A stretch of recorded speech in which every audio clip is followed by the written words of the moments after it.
Livro do profeta Jeremias, capítulo 6, do verso 18 ao verso 21. Eu vou ler o texto, os irmãos acompanhem comigo. A palavra do Senhor diz assim: portanto, ouvi, ó nações, informa-te, ó congregação, do que se fará entre eles. Ouve tu, ó terra, eis que eu trarei mal sobre este povo, o próprio fruto dos seus pensamentos, porque não estão atentos às minhas palavras e rejeitam a minha lei. Para que, pois, me vem o incenso de Sabá e a melhor cana aromática da terra longínqua?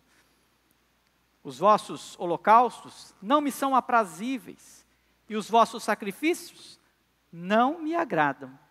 Portanto, assim diz o Senhor: eis que ponho tropeço a este povo, neles cairão pais e filhos, juntamente, o vizinho e o seu companheiro perecerão. Vamos orar? Coloque sua vida diante do Senhor. Peço ao Senhor que fale ao seu coração. Deus, em nome de Jesus, quero pedir ao Senhor que diante da sua palavra lida e agora será, ó Deus, exposta diante de nós, que o teu Santo Espírito possa inundar o nosso coração, para que nós possamos, neste último domingo de 2024, refletirmos naquilo que o Senhor tem preparado para nós, na salvação do Senhor para as nossas vidas, nossas almas, e possamos obedecer ao Senhor em todo momento. Em nome de Jesus, nós te oramos. Amém e amém. Meus irmãos, nós caminhamos aqui, estamos caminhando neste livro há algum tempo, um livro de muita exortação, um livro que traz um tempo onde o povo escolhido de Deus, o povo que o Senhor separou, nós não estamos falando de qualquer povo, nós estamos falando do povo que Deus fez uma aliança, nós estamos falando de um povo que o Senhor leva para uma terra que Ele promete. Nós estamos falando de um povo que o Senhor separou para a vinda do Messias, o Filho de Deus, para a salvação da humanidade. Esse livro trata do povo de Deus. Este livro trata do momento em que o povo de Deus se rebela contra o seu Deus. Este livro trata de um tempo onde o povo de Deus, mesmo não enxergando aquilo que Deus já havia feito no meio do seu próprio povo, que é o reino do norte, o reino do sul agora sendo preservado, ainda assim não consegue compreender os feitos do Senhor. E eles continuam vivendo uma vida de promiscuidade, continuam vivendo uma vida relaxada, continuam vivendo uma vida de maneira qualquer, confiada na sua própria razão, confiado nos seus próprios pensamentos, confiado naquilo que eles mesmos podem fazer e oferecer a si mesmos. Nós estamos falando do povo de Deus. No capítulo anterior, último sermão em Jeremias, nós vimos aqui um povo que estava se enganando, um povo que era incrédulo, um povo que vivia no meio de falsidade, um povo que não queria ouvir o Senhor, um povo que gostava do engano, porque eles gostavam de ser enganados. Os profetas, os sacerdotes, eles vinham para eles e diziam que eles teriam paz, paz, paz, mas não haveria paz, não era essa a mensagem verdadeira do profeta. E este povo então não quer o Senhor, este povo anda numa vida de falsidade, um povo que não quer a verdade, um povo que não quer a justiça. Mas o Senhor continua mostrando que Ele tem um remanescente. O Senhor continua mostrando que Ele tem um povo sendo preservado. E nós lemos uma parte do texto, e talvez você tenha se assustado, o último sermão, pastor. E esse texto já lido, ele já mostra que o Senhor vem com juízo, o Senhor vem com castigo. Mas nós queremos também uma mensagem de esperança, e esse texto tem. Para aqueles que o Senhor escolheu. E eu quero falar com vocês aqui hoje a respeito das oportunidades. Porque no meio de tudo isso, no meio de todo o caos, no meio de toda a repreensão, no meio de toda a decisão de Deus de punir o povo, diante de um momento onde nós olhamos para as Escrituras e vemos que Deus cumpriu o que Ele disse que faria, porque o povo foi levado cativo. O exército babilônico tomou a Síria, governou os povos em volta e agora está para governar o povo de Judá. E tudo isso aconteceu de verdade. E Judá foi levado cativo pela Babilônia. Um povo perverso, um povo terrível, que entrava para matar, um povo que entrava para destruir. Não era um povo que dominava como os outros reinos vieram antes deles. Não. Os babilônios eram um povo destruidor, perverso. E nós vimos que isso aconteceu. Mas no meio disso tudo, nós vimos a preservação. E tudo isso vem com oportunidades que Deus deu e dá a este povo e continua nos oferecendo até hoje. E eu queria falar um pouco dessas oportunidades com você nessa noite. A primeira oportunidade que nós vemos aqui neste texto, a partir do capítulo 6, eu quero ler com você o verso 8, a primeira oportunidade que o Senhor nos dá. Ela está aqui. Leia comigo o verso 8, o texto diz: aceita.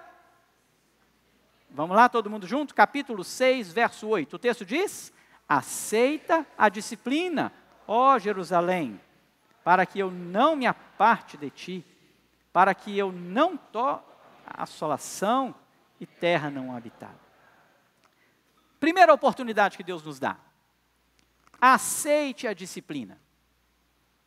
Quando nós olhamos para o capítulo 6, quando nós olhamos para os capítulos anteriores, e vimos que Deus já havia sentenciado, e vimos que Deus já havia determinado que um povo feroz desceria contra o povo de Judá, nós vemos no capítulo 6 já essa sentença meio que sendo vivida na visão do profeta. Então ele começa no verso 1 dizendo assim, olha, fugi, capítulo 6, verso 1, fugi, filhos de Benjamim, do meio de Jerusalém, tocai a trombeta em Tecoa e levantai o facho sobre Bet-Aquerem, porque do lado do norte surge um grande mal, uma grande calamidade. A formosa e delicada filha de Sião eu deixarei em ruínas.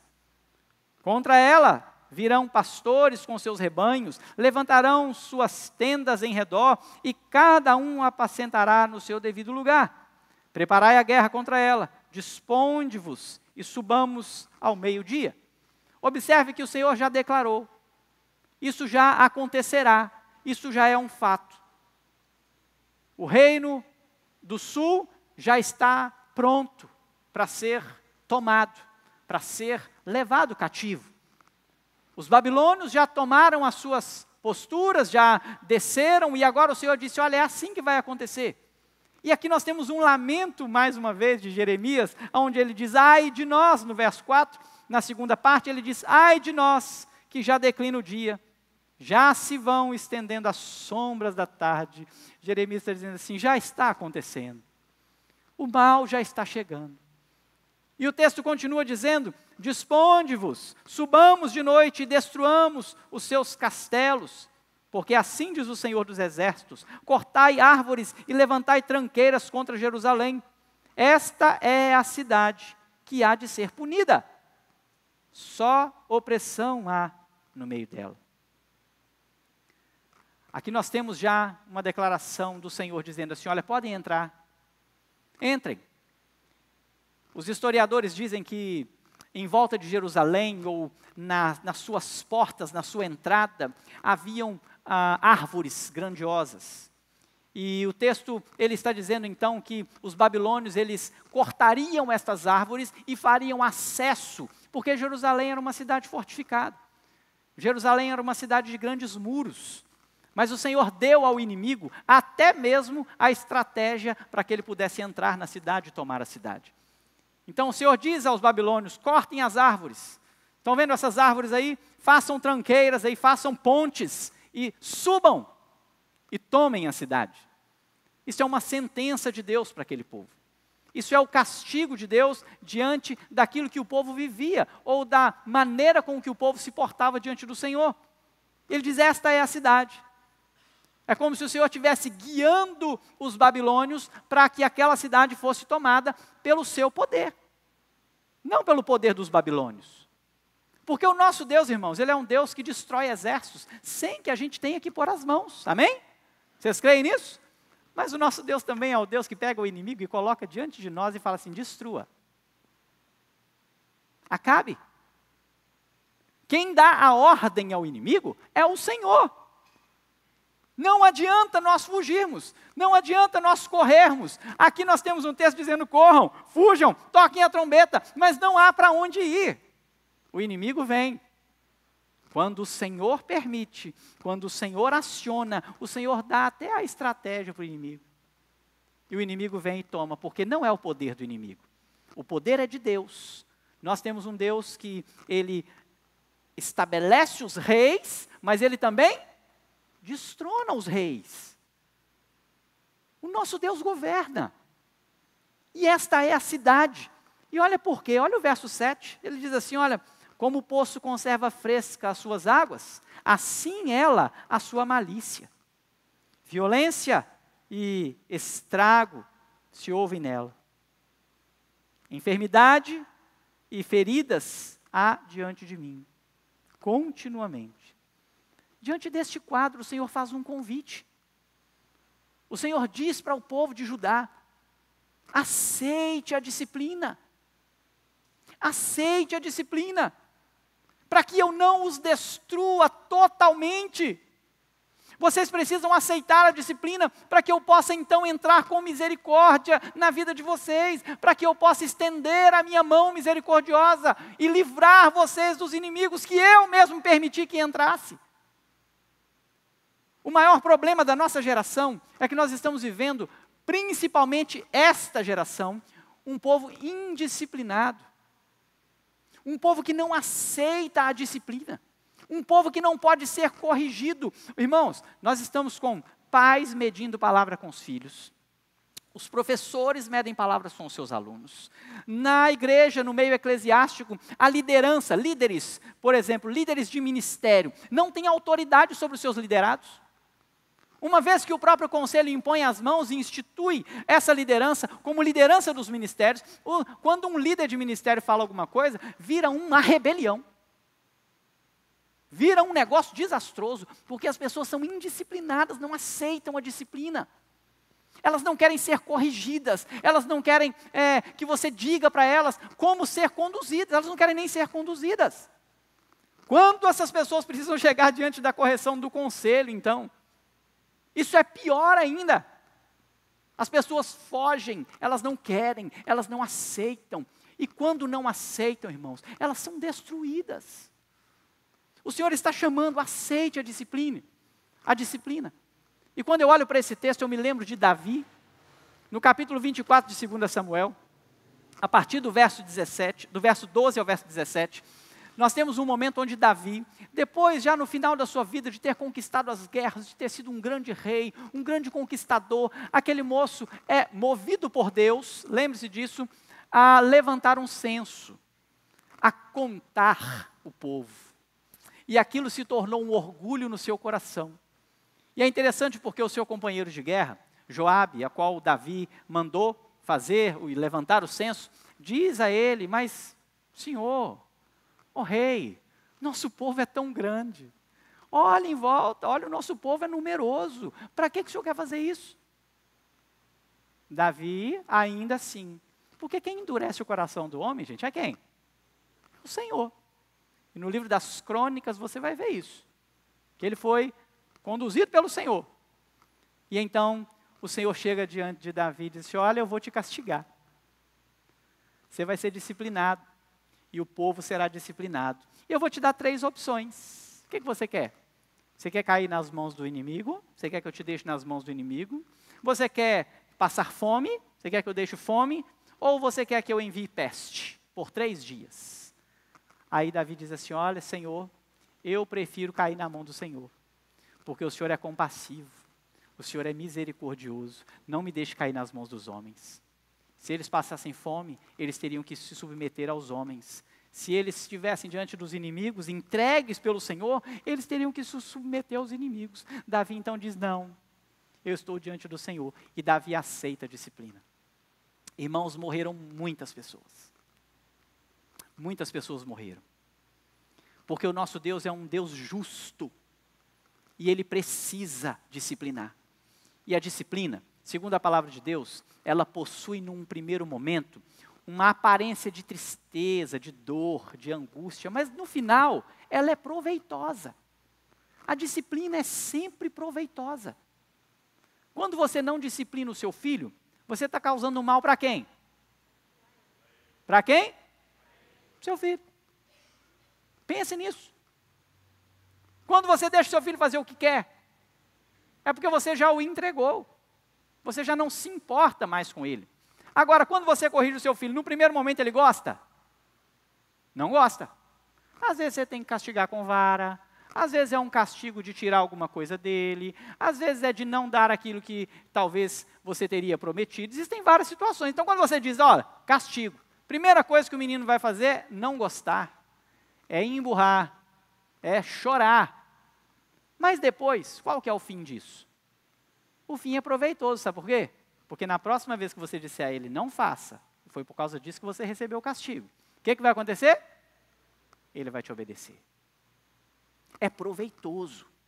O castigo é proveitoso. O castigo é para o nosso crescimento.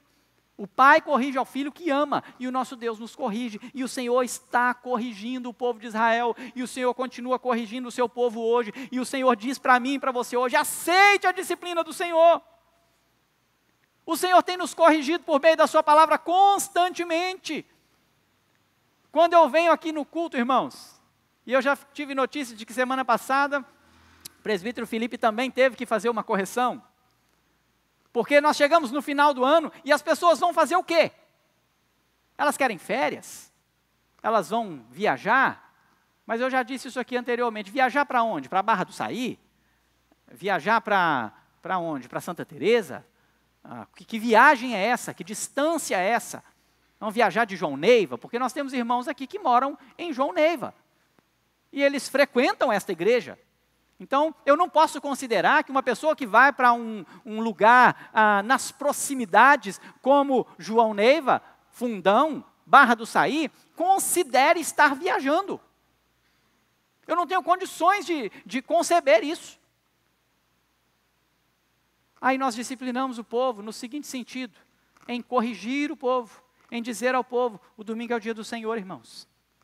Nós precisamos estar na presença do Senhor. Nós precisamos cultuar ao Senhor. E o Senhor chama a igreja à disciplina, a reconhecer isso. Porque o Senhor, Ele tem, no meio de tudo isso, um povo que Ele preserva. E daqui a pouquinho eu vou falar um pouco sobre isso. Então, nós olhamos aqui, aqueles que recebem o castigo do Senhor são aqueles que são indisciplinados. E eu quero trazer para você aqui algumas características das pessoas indisciplinadas. Verso 10, acompanhe comigo. O texto diz assim, olha, a quem falarei e testemunharei para que ouçam? O Senhor está dizendo para este povo assim, eu estou chamando vocês para um arrependimento, eu estou chamando vocês para aceitarem a disciplina. Mas quem vai me ouvir? Quem está disposto a ouvir o Senhor e aceitar a sua disciplina? E ele vai dizer aqui quem não está. E ele começa a tratar aqui um perfil, e ele diz assim, olha, eis que os seus ouvidos estão como, irmãos? Incircuncisão. Sabe o que é circuncisão? Circuncisão é aliança, é uma marca da aliança. Os seus ouvidos estão fora desta aliança. Eles estão rompendo a aliança, eles não querem essa aliança com o Senhor. E ele continua dizendo assim, olha, e não podem ouvir. Um ouvido que não está aliançado ao Senhor não pode ouvir o Senhor. Eis que a palavra do Senhor é para eles coisa vergonhosa, e eles não gostam dela. Essas são as pessoas indisciplinadas. Pessoas indisciplinadas, o seu ouvido é incircunciso. Pastor pode falar aqui 1 milhão de vezes, a gente pode ler 1 milhão de textos, a gente pode chamar a atenção do povo 1 milhão de vezes, os seus ouvidos estão incircuncisos. Não ouvem. Por muito tempo, eu cheguei aqui no púlpito e ao ver a igreja como ela está hoje, esvaziada, eu ficava assim, Senhor, sabe aquela angústia que dá? Irmãos, hoje eu subo aqui muito tranquilo, com paz no meu coração. Porque a palavra, primeiro, ela é para quem o Senhor quer. Primeiro lugar. Segundo lugar, não adianta, irmãos. Se as pessoas estão com os ouvidos incircuncisos, não adianta malhar em ferro frio. A palavra que é pregada para eles quando estão aqui, ela serve para a condenação deles.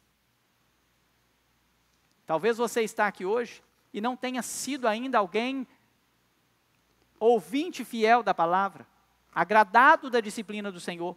Então, cuidado. Se o Senhor te trouxe aqui para ouvir essa palavra hoje, o convite para você é: aceite a disciplina do Senhor. Nós estamos entrando no verão, e se você continuar a perseverar, permanecer, o Senhor te abençoará. Amém, irmão? É a primeira oportunidade que o Senhor põe diante de nós. Se arrependa. Aceite a disciplina. Deixe que o Senhor fale com você e aceite aquilo que o Senhor está falando. Mas ele continua dizendo também que esse povo, lá no verso 13, esse povo, do menor até o maior, olha que interessante, não tem idade, é do menor até o maior. Esse povo, cada um deles se dá a ganância, inclusive os sacerdotes e os profetas. Eles andam no meio de falsidade, eles usam de falsidade. O Senhor está dizendo que este é o povo que não aceita a disciplina. Um povo que está cheio de ganância, um povo que está com o coração corrompido, um povo que está com o coração cheio de falsidade. Os profetas, os sacerdotes, mais uma vez vem aqui a expressão, este povo cura superficialmente, ou estes sacerdotes, esses profetas, estão curando superficialmente as feridas do meu povo, dizendo paz, paz, quando não há paz. Existem muitos lugares hoje, existem muitas igrejas hoje, que certamente estão cheias com a seguinte notícia, a seguinte informação, a seguinte palavra: está tudo bem, o Senhor vai te abençoar, o Senhor está contigo, Ele te ama, não importa, viva a sua vida como você quiser, pode fazer o que você quiser. Se você quiser não obedecer o dia do Senhor, não tem problema. Se você quiser viver uma vida pecaminosa, não tem problema. O que importa é que você esteja aqui para adorar o Senhor, e nós vamos adorar, mas você pode viver uma vida de qualquer maneira. Muitos lugares estão fazendo isso. Mas a própria palavra de Deus diz, e o apóstolo Paulo vai ensinar isso, que nos últimos tempos, nos últimos dias, as pessoas ajuntariam para si mestres, segundo os seus desejos. Como quem tem coceira no ouvido e não consegue ouvir a palavra do Senhor, eles querem ouvir aquilo que lhes agrada. Ninguém quer ir numa igreja que prega Jeremias. Ninguém quer ir numa igreja que diz que se você não andar com o Senhor, você é uma prostituta. Ninguém está querendo ouvir esse tipo de informação. As pessoas estão querendo ouvir: vinde a mim, todos vós que estáis cansados e sobrecarregados, que eu vos aliviarei. Mas nós também queremos ouvir isso, não queremos? Amém. Só que o nosso vem com uma vida de disciplina aceita. Quando nós aceitamos a disciplina, nós ouvimos a voz do Senhor que diz: vinde a mim, todos vós que estáis cansados e sobrecarregados, e eu vos aliviarei. E o Senhor nos alivia. Mas as pessoas querem o alívio do Senhor no meio da prostituição. As pessoas querem: vinde a mim, todos vós que estáis cansados e sobrecarregados, no meio da pornografia, no meio do vício, no meio da discórdia, no meio da contenda. Esses não vão. Esses não vão. Não há possibilidade de chegar a Jesus no meio da prostituição. Por isso o Senhor te dá uma oportunidade. Primeira oportunidade para você hoje: aceite a disciplina. O Senhor tem nos disciplinado. O Senhor tem nos corrigido.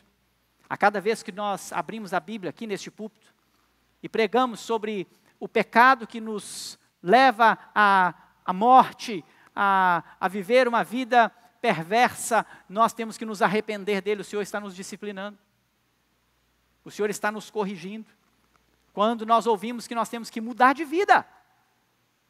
Quando nós ouvimos que nós precisamos mudar o nosso modo de falar, o nosso modo de vestir, o nosso modo de andar. A palavra do Senhor, ela é correção, ela é disciplina para nós. Aceite a disciplina. O Senhor deu essa oportunidade para esse povo. Vocês conseguem enxergar isso aqui? Não tem uma oportunidade aqui? O Senhor está dizendo para esse povo perverso, esse povo mau, olha, o inimigo já chegou, eu já dei ordem para ele destruir, mas eu tenho uma oportunidade para vocês. Aceitem a disciplina. Segundo lugar,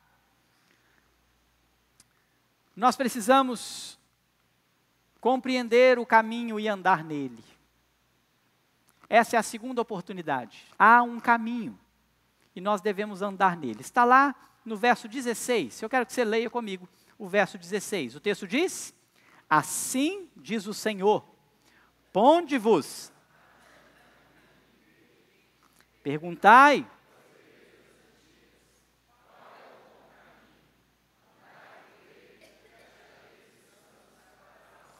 segura aí, até aqui. Tem uma oportunidade aqui ou não, irmãos? Sim ou não? Tem uma oportunidade aqui. Tem um caminho.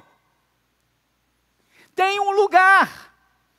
E quando eu lia este texto, e quando eu meditava neste texto, eu fiquei me lembrando de uma vez que, quando adolescente, nós fomos subir uma serra lá em Belo Horizonte, e nós resolvemos cortar caminho, porque havia uma estrada logo embaixo, e nós falamos assim, vamos passar por aqui, só que era uma mata fechada.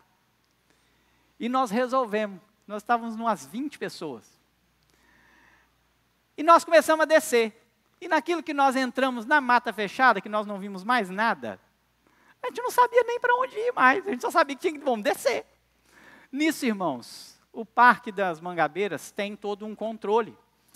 De repente tinha helicóptero sobrevoando. E gente enfiada no mato caçando a gente. E nós então chegamos na estrada. E chegamos na estrada, todo mundo feliz. Chegamos na estrada, depois de mais de 1 hora. Descendo num lugar que a gente olhou e falou assim, não, se a gente descer aqui 10 minutos, nós estamos na estrada. Não estava. Quando eu olhei para esse texto, tinha uma estrada, e nós olhamos para aquela estrada, e a estrada estava lá. E eu fiquei imaginando que o mundo está perdido nesta floresta. E de repente, Deus está mostrando uma estrada e está dando uma oportunidade para você e diz assim, ponde na beira da estrada. Porque lá é o caminho. Existe uma estrada, existe um caminho. Quem é o caminho, irmãos? Jesus é o caminho. Eu sou o caminho. Foi o que ele declarou. De tantas coisas que ele declara a respeito de si mesmo, uma delas é, eu sou o caminho. Então ele diz assim, olha, ponte à beira dessa estrada, vai na beira desse caminho, mas ele diz assim, olha, pergunte pelas veredas antigas. Ele diz assim, olha, você chegou no caminho, mas agora você precisa conhecer. Nós chegamos até o caminho, nós chegamos até Jesus, mas nós precisamos conhecer Jesus. Isso tem sido uma grande preocupação minha, uma grande preocupação do conselho desta igreja. Mesmo nessa transição, a gente vem com a mesma preocupação e mantemos essa preocupação, que é pessoas que chegam na igreja, que chegam teoricamente no caminho, pessoas que estão agora na margem do caminho, mas não conhecem Jesus. Elas não sabem para onde ir. E o Senhor vai dizer aqui para o profeta assim, olha, põe à margem, diga para esse povo colocar, mas perguntar. Tem que conhecer. Quem é a vereda antiga? O que eles precisam conhecer? Eles precisam saber qual é o plano de Deus. Eles precisam saber quem é, o que o Senhor tem preparado, o que o Senhor tem planejado para eles. Procure saber. Quando nós olhamos para o nosso tempo, isso é muito mais precioso, porque nós precisamos, quando chegamos neste cristianismo evangélico que nós servimos numa igreja local, nós estamos na beira do caminho, e nós precisamos então perguntar, onde Ele está? Quem é Jesus? Como eu posso servi-lo? Como eu posso conhecê-lo? Como eu posso aperfeiçoar o meu relacionamento com Ele? Busque, procure conhecimento. Procure saber aquilo que é lá do passado. Você sabe qual que é o problema da igreja do século XXI? Ela está preocupada com a novidade. Ela quer o que é novo. E aonde ela vê um povo inventando moda, aonde ela vê uma pessoa inventando um troço novo, as pessoas querem ir atrás. Vocês já repararam isso, irmãos? Alguém inventa uma moda nova. os crentes saem tudo atrás. A moda nova agora é subir a montanha. Fecho minha fala aqui. Não conheço, não sei, então não cabe a mim. Mas a moda nova agora é subir a montanha. Só que o profeta diz assim: não procure o que é novo. Não vai atrás de novidades. Foge da novidade. Procure as veredas antigas. Vai buscar aquilo que é antigo. Vai buscar aquilo que os seus pais, os seus avós, aquilo que as pessoas lá do passado viveram. Não vi Jesus subindo montanha com ninguém. Não vi. Vi Jesus andando com homens normais. Vi Jesus andando com homens comuns. E vi Jesus vivendo por 3 anos e mostrando a esses homens comuns como eles devem viver uma vida em Cristo. E aí, olha o texto. Você para no caminho, chegou no caminho, você pergunta pelas veredas antigas, quem é o nosso Senhor, como Ele fez, como Ele andou, e nós então devemos fazer o quê? Andai por Ele. Procure a vereda antiga e ande nela. Nós estamos atrás de novidades e esquecendo que o nosso Senhor, Ele não está na frente, Ele está lá atrás. Nós precisamos olhar para trás.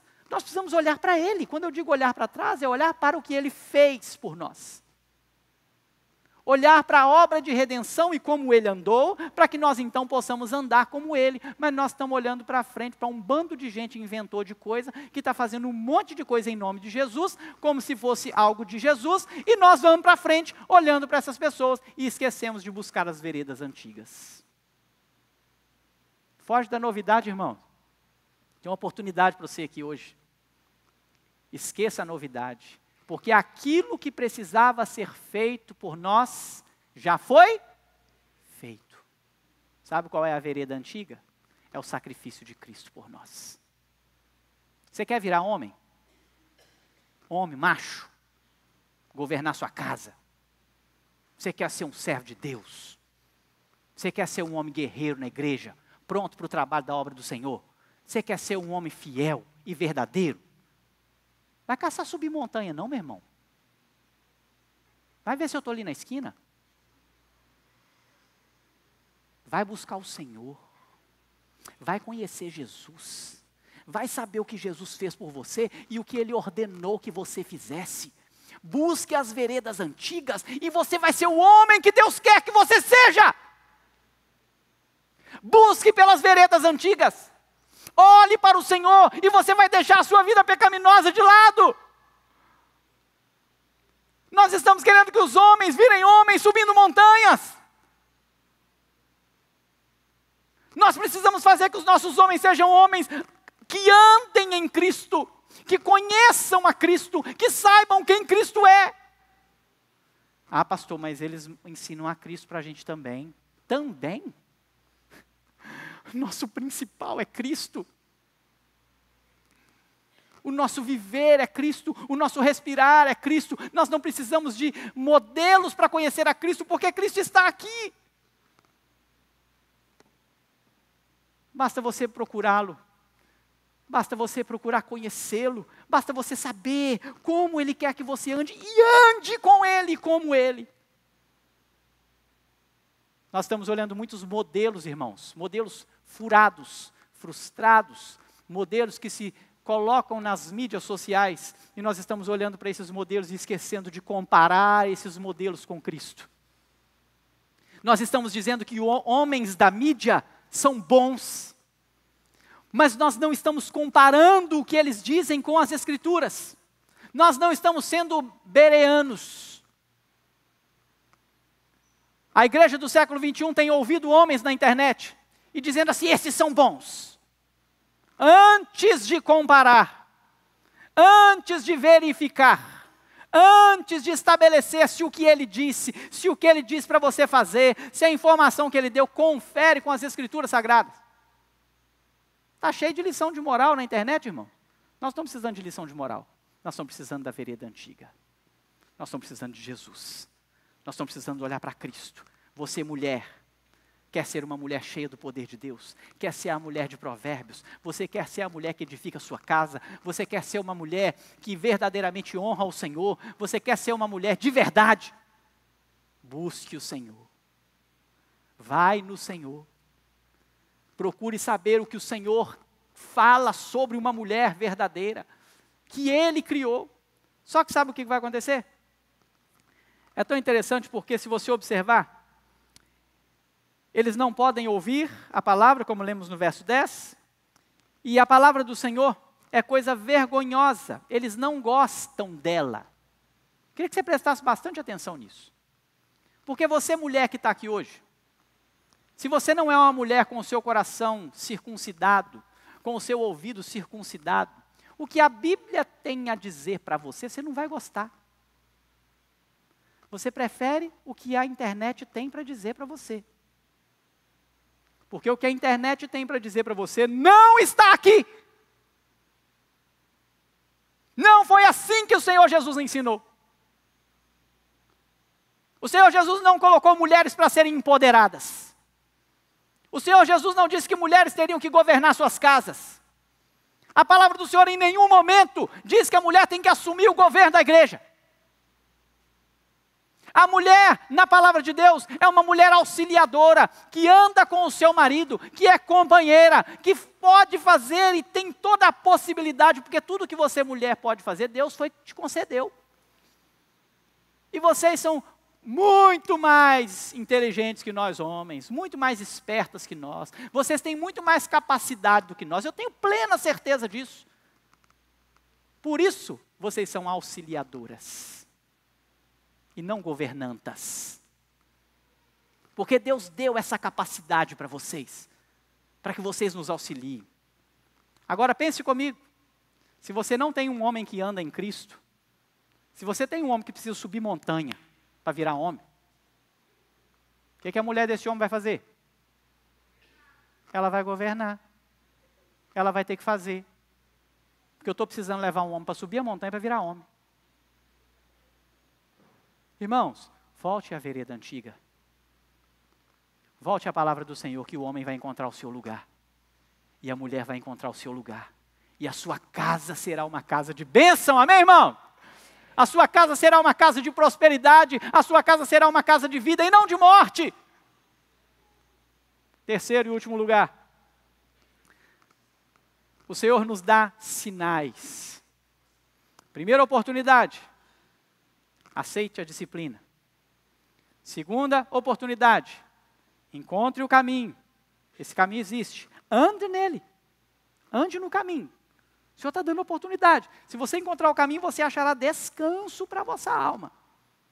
O descanso vem quando você está com Jesus. Terceiro lugar, escute os sinais. Entenda os sinais. Compreenda os sinais. Leia o verso 17 comigo. O texto diz: também pus, vamos lá todo mundo junto, capítulo 6, verso 17, o texto diz: também pus.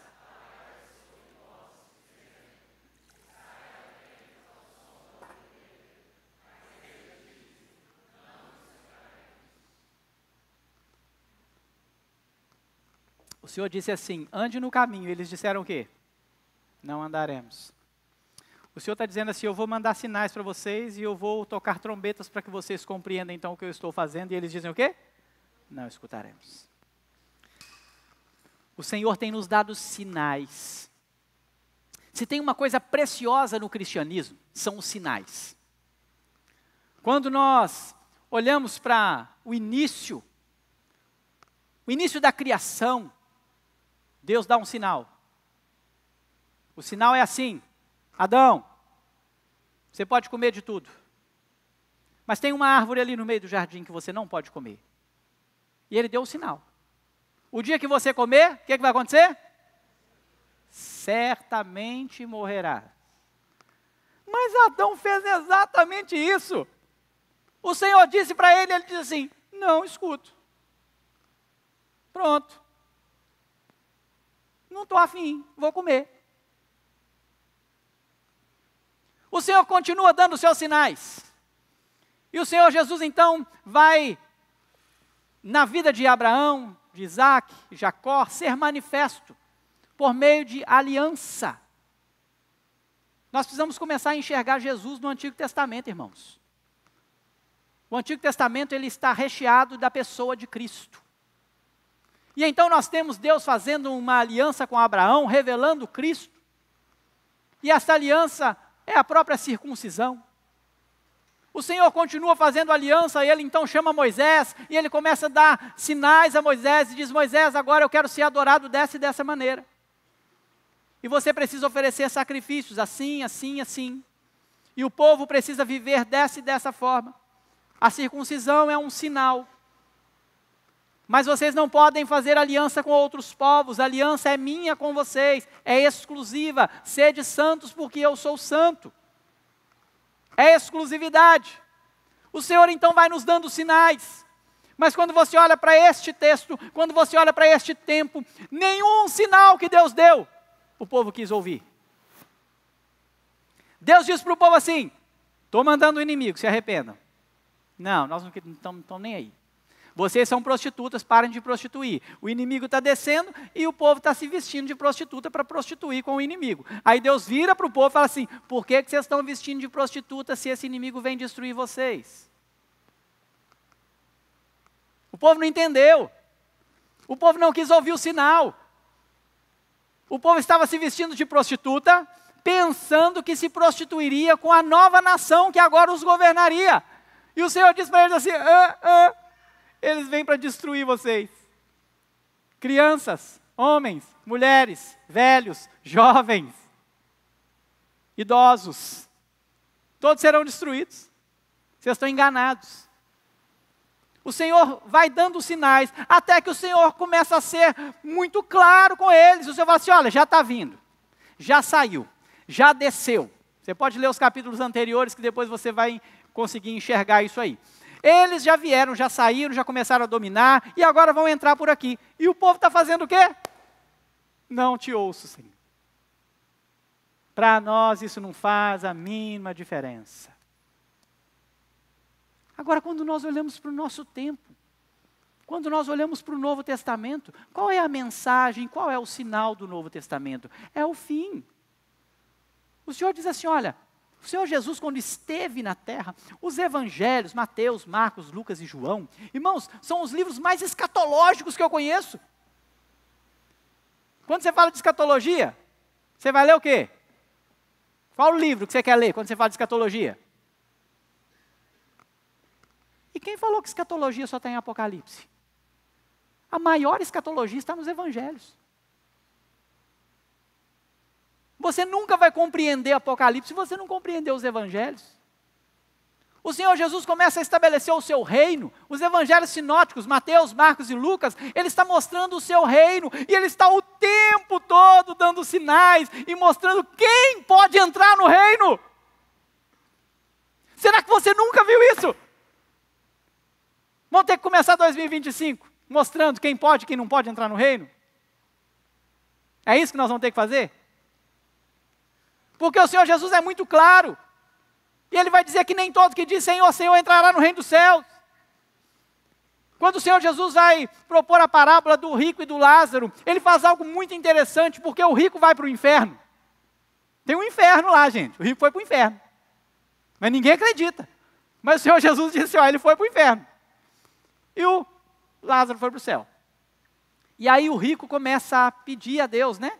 Isso é uma parábola que o Senhor Jesus está contando. E então, ele começa a dizer assim, olha, deixa que eu vá. Ó, a estratégia, né, do rico que está no inferno. Para avisar para eles que isso aqui é muito ruim. Porque pode ser que se alguém surgir dos mortos e os avisar, pode ser que eles entendam e compreendam. Jesus falou assim, meu filho, isso já aconteceu. É comigo. Na eternidade, eu já morri e já ressuscitei. E eu vim falar para eles que lá no inferno é muito ruim. Porque o Senhor Jesus foi aonde, irmãos? Aonde que Jesus foi? Ele foi no inferno. Ele desceu ao Hades. E Ele está dizendo assim, então não importa. Porque eu fui ao inferno e eu voltei e eu me apresentei e mesmo assim eles não querem. Então, ô rico, Pode ficar aí queimando aí no fogo do inferno, que é isso aí que tem para você. Não tem mais nada. Prestem atenção, irmãos. Nós temos um Deus de sinais. O nosso Deus tem nos dado sinais. Mas o seu coração precisa estar circuncidado. Os seus ouvidos precisam estar circuncidados. Você precisa ouvir a palavra do Senhor como se ela fosse algo precioso e não como se ela fosse algo arrogante, que te fere, que te pune. Ela está aqui para te salvar. O Senhor está diante de um povo perverso e hoje não é diferente, porque a nossa humanidade ela continua perversa e talvez pior, e o Senhor continua falando para a gente e nos dando sinais. Se arrependam, aceitem a disciplina, parem de andar na maldade de vocês, encontrem o caminho. Eu sou o caminho, eu sou a verdade, eu sou a vida. Ninguém pode ter acesso ao Deus Pai se não for por mim. Todos os sinais estão aí, irmãos. Talvez você hoje está na beira do caminho, mas não está conhecendo as veredas antigas. Não está compreendendo quem é Jesus e o que Ele fez. Você não compreendeu o maior de todos os sinais, a morte e ressurreição de Jesus. Talvez fosse muito mais difícil para o povo do Antigo Testamento, porque eles precisavam de mediadores. E os mediadores eram homens, humanos, falhos, carnais, que muitas vezes pereciam e morriam, porque iam oferecer sacrifício ao Senhor e o Senhor rejeitava o sacrifício deles. Pensem comigo, nós temos o maior de todos os sinais, Jesus Cristo, o justo, o servo sofredor.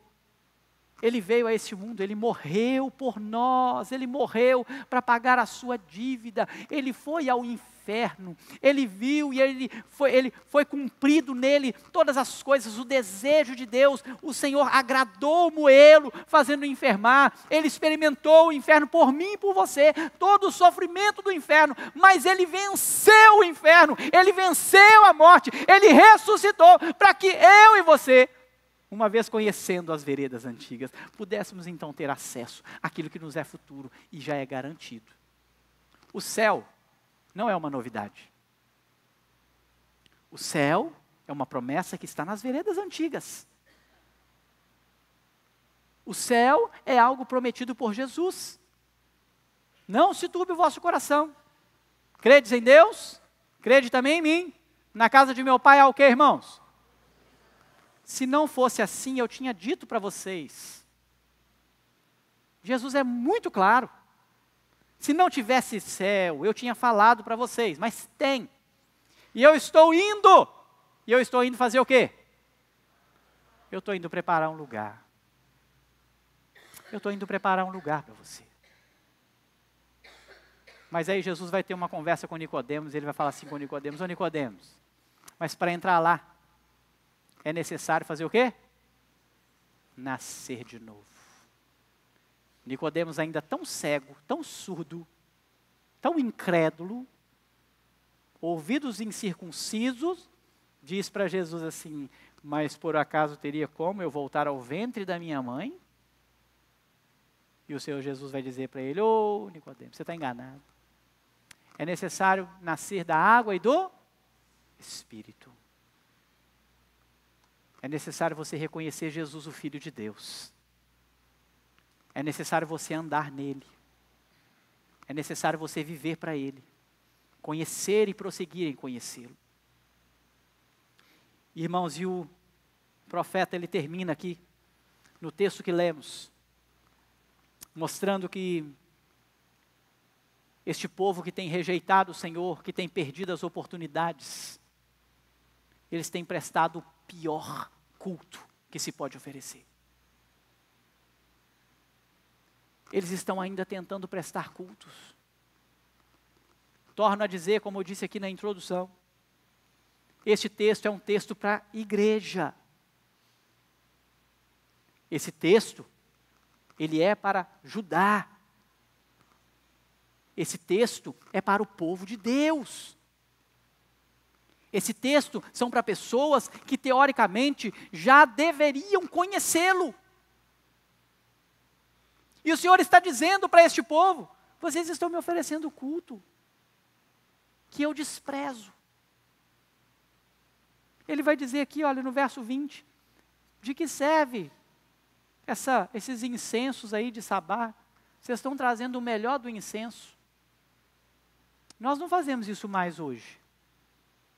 Mas eu podia observar esse texto, a cana aromática das terras longínquas, o incenso, como aquilo que é estrutural.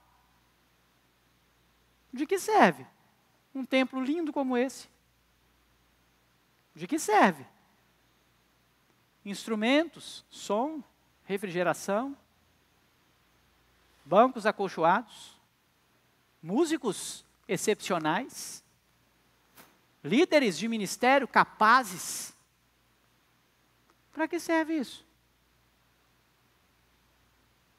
Isso serve para quê? O que vocês estão fazendo? O Senhor começa a dizer para este povo, de ouvido incircunciso, um povo que não ama a palavra do Senhor, mas que está na igreja, é o povo da igreja, é o povo de Judá. Ele está dizendo assim: esse culto que vocês estão me oferecendo, esse culto aí não serve para mim não. Que culto é esse que vocês estão oferecendo? Ele continua dizendo assim: olha, os vossos holocaustos, eles não me são aprazíveis, os vossos sacrifícios não me agradam. Em contrapartida, irmãos, o Senhor tem, no verso 9, aquele que atende, encontra e agarra a oportunidade. E o verso 9 vai dizer assim, olha, assim diz o Senhor dos Exércitos: diligentemente se rebuscarão os resíduos de Israel, como uma vinha, vão metendo a mão como o vindimador por entre os sarmentos. Nós não conhecemos de plantação de uva, pelo menos aqui eu acredito que poucas pessoas devem conhecer. Então eu também não conheço, eu não vou nem tentar explicar isso para vocês. Mas é basicamente como uvas perdidas, cachos de uvas perdidos no meio daquela parreira. É parreira mesmo, né? E aquele que vai colher, ele olha de fora e é como se ele não encontrasse mais nada. Mas ele então começa a enfiar as mãos, e ele começa a abrir os ramos, e ele começa a abrir os galhos, e ele então começa a buscar aqueles que são os remanescentes. E ele vai fazer isso. E o Senhor é quem faz isso. É o Senhor quem busca. Lembram de João 6, que eu li aqui há poucas semanas? O Senhor Jesus vai dizer: olha, todo aquele que o Pai me dá, esse vem a mim. Aquele que vem a mim, de maneira nenhuma o lançarei fora. E Jesus vai dizer assim: ninguém pode vir a mim se o Pai que não lhe o trouxer. Ninguém pode. Palavras de Jesus. Há um povo que o Senhor tem selecionado. Este povo, que o vindimador separa, escolhe, busca, recolhe, é um povo que acatou as oportunidades, que agarrou as oportunidades. Um povo que está pronto para aceitar a disciplina do Senhor. Homens e mulheres que estão prontos para reconhecer qual é o seu papel, a sua função dentro daquilo que a Bíblia estabeleceu. Pais que vão corrigir os seus filhos na maneira que o Senhor ordenou. E o Senhor ordenou uma coisa que o mundo está dizendo que não pode. O Senhor ordenou que o filho deve ser corrigido com vara. Vara. E o mundo está dizendo não, não, não. O Senhor tem separado remanescentes que chegam à beira do caminho e perguntam: qual é a direção? E eles então começam a conhecer Jesus. E eles começam a andar em Jesus. E eles vão para a direção correta. Porque eles compreendem que Jesus é o caminho. Ele é a verdade. E Ele é a vida. Aquele que o vindimador escolhe, separa e busca aquele que é um remanescente fiel. Ele está atento aos sinais. Ele está atento aos sinais. E por fim, o seu culto lhe é agradável a Deus. Você tem estado atento aos sinais? Você tem aceitado a disciplina do Senhor quando você abre a Bíblia, como eu disse quando iniciei aqui a exposição de Jeremias. Quando eu abri lá o livro do profeta Jeremias e eu fiz, igual o povo costuma fazer, Senhor, fala comigo. E fiz mesmo. Fala comigo. Fui lá e fiz assim, abri, fechei o olho, botei o dedo. E aí eu olhei lá e estava lá. O Senhor rejeita a oração de Jeremias. Eu falei, misericórdia, não é isso que o Senhor quer falar, não. Passei um pouquinho mais para frente, o Senhor rejeita a segunda intercessão de Jeremias. Mais para frente, o Senhor rejeita de novo a intercessão de Jeremias. Eu falei, Senhor, não é possível, deve ter um negócio melhor aqui. O Senhor conforta o profeta. Aleluia, é esse aqui que eu quero. E o Senhor então conforta o profeta. E o Senhor só não me deixou dormir mais. Não foi isso que eu falei com você? Eu mandei você ir lá e ler a rejeição. E comece a estudar isso com a igreja. Comece a caminhar com o meu povo. Sabe por quê, irmão? Vocês não são meus, não. Vocês são do Senhor. E eu tenho uma responsabilidade de levar até vocês aquilo que Deus ordena que eu faça. E eu creio que quando a palavra do Senhor é pregada, a fé vem pelo ouvir. Ouvir a palavra de Deus. Por isso não me importa se tem 10, 20, 30, 300, 400. O que importa é que o Senhor tem uma palavra para o seu coração e a palavra para você hoje. Aproveita a oportunidade. Aproveita hoje. Aproveita agora. A palavra de Deus, ela tem algumas ações na vida da igreja. Uma delas é corrigir. Mas a outra delas é edificar. Você pode, nessa noite, estar sendo corrigido. De repente o Senhor quer corrigir você hoje. Apresentando para você oportunidades e dizendo para você assim, olha, se você não aproveitar, você vai ser destruído. Aproveita a oportunidade, meu irmão. Comece a buscar o Senhor. Faça um propósito com Deus de você ler a palavra dEle agora em 2025. Nós fazemos isso. São metas que a gente estabelece. Vai cumprir isso. Você tem aí ainda alguns dias para finalizar esse ano. E acertar as suas contas com o Senhor. Parar de se justificar. Parar de dar jeitinho. Parar de transferir a responsabilidade. Eu não vou, eu não faço por causa disso, por causa daquilo, por causa do pastor, por causa da igreja, porque o fulano, porque o ciclano. Para com isso. Vai buscar as veredas antigas, vai buscar o Senhor, meu irmão. Vai procurar o Senhor Jesus. E inicie um ano com novas expectativas. Inicie um ano com um verãozão. No calor de 40 graus, oferecendo seu corpo em sacrifício vivo, santo e agradável a Deus, que é o vosso culto racional. Tire um tempo para a sua família, tire um tempo para a sua casa, tire um tempo para os seus filhos, para você fazer uma viagem, mas não troque o Senhor por isso. O domingo não é para isso. De repente você planejou uma viagem, aí o domingo você estará em viagem. Busque uma igreja, irmão, para você congregar, para você ir, para você cultuar. O problema não é você viajar.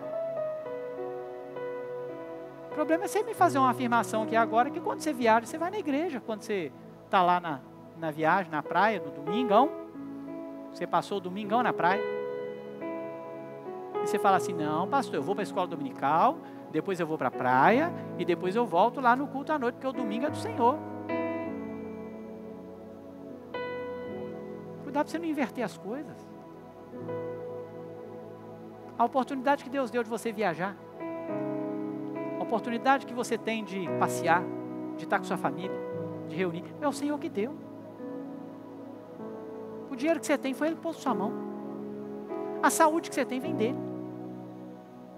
O Senhor pode tirar isso de você com 2 segundos, com 1, com meio segundo. O Senhor pode tirar isso de você a qualquer hora. Então seja grato a Ele.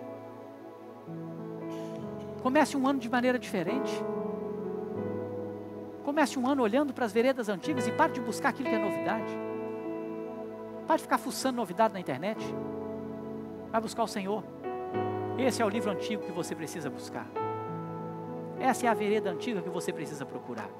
Aqui estão todas as coisas que você precisa para a sua saúde, para a sua educação, para a educação dos seus filhos, para as suas finanças, para tudo que você precisar, para o seu casamento, para qualquer coisa, está aqui neste livro. Esta é a vereda antiga. Talvez você está aqui hoje, você ainda não assumiu um compromisso com Cristo,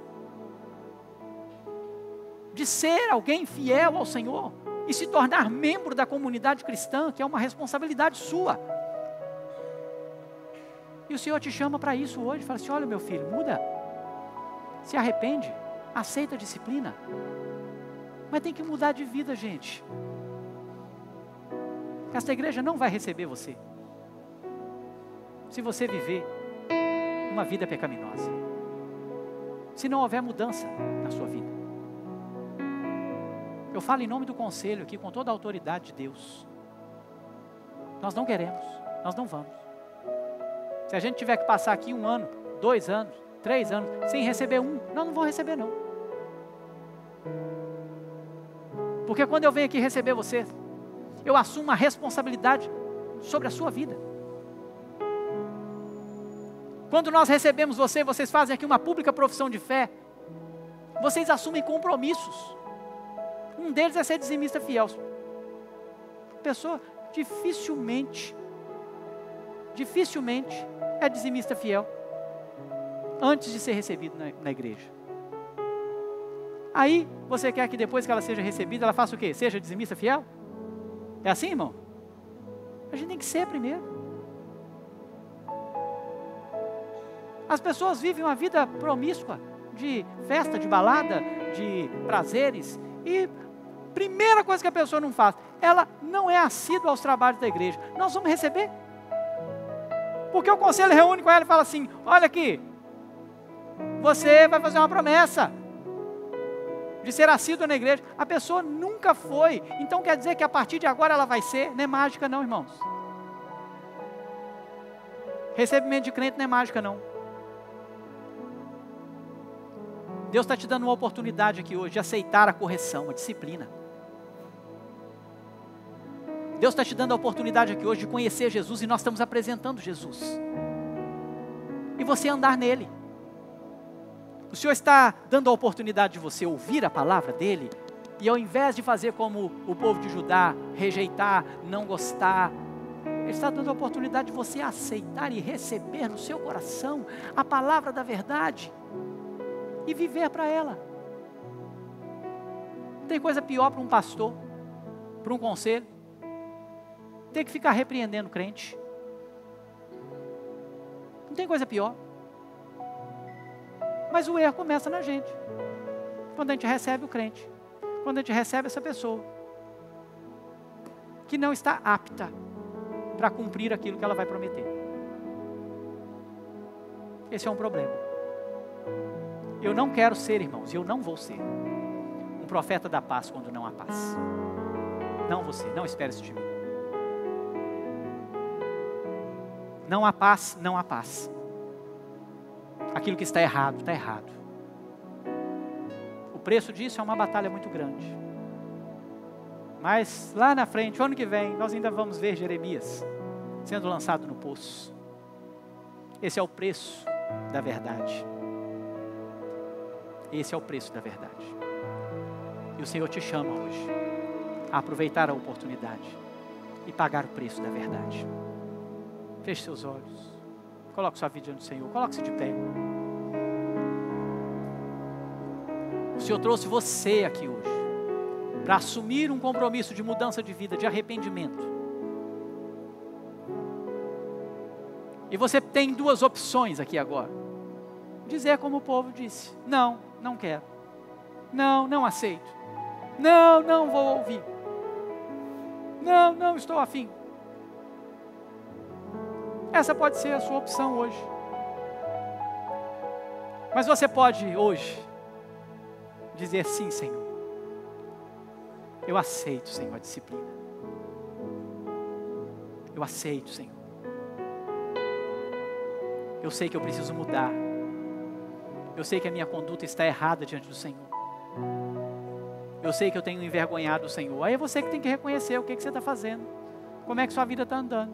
Como é que você está criando seus filhos. Como é que você está vivendo seu casamento. Como é que é a sua vida diante das telas. Como é que é o seu relacionamento com a igreja, com o Senhor. E você pode começar a confessar para o Senhor: Senhor, eu aceito a disciplina, Senhor. Eu aceito a correção, Senhor. Eu quero andar com o Senhor. Você pode dizer para o Senhor hoje: Senhor, eu não quero novidade, eu quero as veredas antigas. Eu quero, Senhor, conhecer cada vez mais a Cristo e ser como Ele. Eu quero andar como Ele andou. Eu quero ser um genuíno cristão. Você tem essa oportunidade hoje, meu irmão. Agarra ela. Porque pode ser que 2025 não exista para você. Pode ser que 2025 não aconteça. E se você toma essa decisão hoje, você é aquele que o vindimador tirou e pegou e foi lá e achou você e te colheu, trouxe para o celeiro do Senhor, e você poderá desfrutar da vida eterna com o Senhor. Escute os sinais. Talvez hoje seja o seu último sinal. Você pode ouvi-lo, ou você pode rejeitá-lo. E eu não vou chamar você aqui à frente. Mas se você quer hoje atender ao Senhor Jesus, você vai fazer sua oração aí no seu lugar. E você vai assumir esse compromisso e você vai dizer assim: Senhor, eu quero. Você vai dizer assim: Senhor, eu não quero viver como eu tenho vivido. Eu não quero viver como um prostituto que quer as coisas de Deus, mas as coisas do mundo também. Você vai falar com o Senhor: Senhor, eu quero exclusividade. Senhor, eu quero amar o Senhor. Eu quero amar o rebanho do Senhor. Eu quero amar o ajuntamento cristão. Eu não quero trocar as coisas do Senhor pelas coisas do mundo. Você pode fazer esse compromisso com o Senhor agora. Se você quer fazer isso, faça isso. É só você dizer para Ele. Não há nenhuma magia nisso, irmãos. Há graça.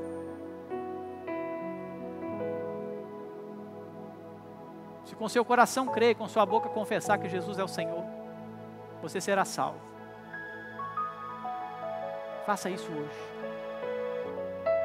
De repente você já é aqui um povo de Deus, mas que não tem se portado como tal. Você também vai fazer esse compromisso com o Senhor. Fala: Senhor, eu não quero me comportar como ímpio, Senhor. Eu quero ouvir os sinais. Eu quero ouvir o Senhor. Eu quero viver para o Senhor. Eu quero crescer na graça e no conhecimento. Eu quero ser aperfeiçoado.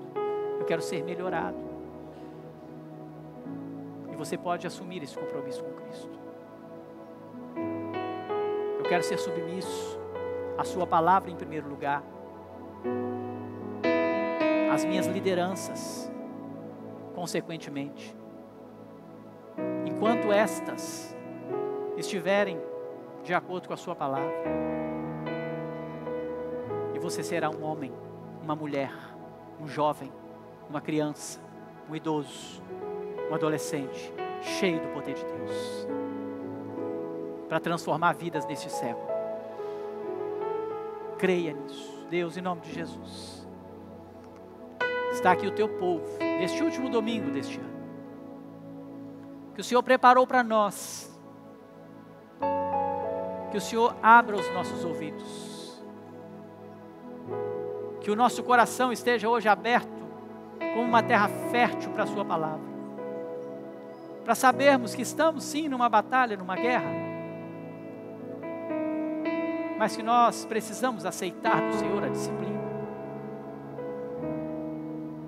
Que nós precisamos, Deus, buscar o Senhor e conhecer o Senhor, para que possamos encontrar descanso para a nossa alma. Que a nossa mente e o nosso coração hoje compreendam os sinais, para a glória do Seu nome. Que estes dias ainda que nos restam, sejam dias de mudança, de compromisso, para que possamos então entrar em 2025 com um coração mudado, transformado, renovado, restaurado pela oportunidade que o Senhor nos dá nessa noite. Muito obrigado. Leva-nos em paz, conduz o Seu povo, que nós possamos experimentar e desfrutar de todas as bênçãos do Senhor para este povo, remanescente fiel. Aquele que hoje fez essa oração, crendo que o Senhor é o Senhor da sua vida, o faça experimentar do Senhor, o faça mudar de vida para a glória do Seu nome. Fica conosco, leva-nos em paz. É a oração que nós te fazemos em nome de Jesus. Amém e amém.